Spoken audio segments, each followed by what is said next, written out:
কি হলো, দাঁড়িয়েছো কেন? ভোট দিতে এসেছো, আধার কার্ড দাও। আরে মশাই, কি হলো, এত দেরি করছেন কেন? আরো দাঁড়িয়েছে সবাই। তাড়াতাড়ি বের করুন, নামটা বলুন। নাম শোভন দাস।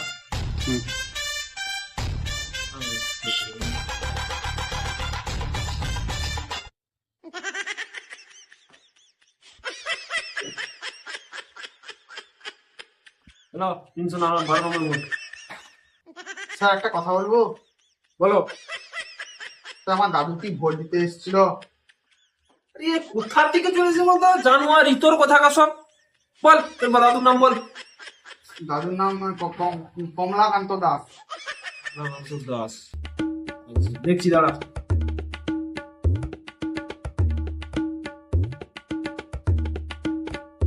হ্যাঁ, এসেছিল 1 ঘন্টা আগে। আরে কি হলো মশাই, এখানে কি কান্না করার জায়গা নাকি? আর কি বলবো, আমি প্রত্যেকবারই আসি আর বলি দাদু হচ্ছে ভোট দিতে এসেছে কিনা, বলে 1 ঘন্টা আগে ভোট দিয়ে চলে গেছে। দাদুর সাথে আর কোনোবারই দেখা হলো না আমার। কেন, ঘরে দেখা হলো নাকি? ঘরে কি করে দেখা হবে? উনি তো 15 বছর আগে মারা গেছে।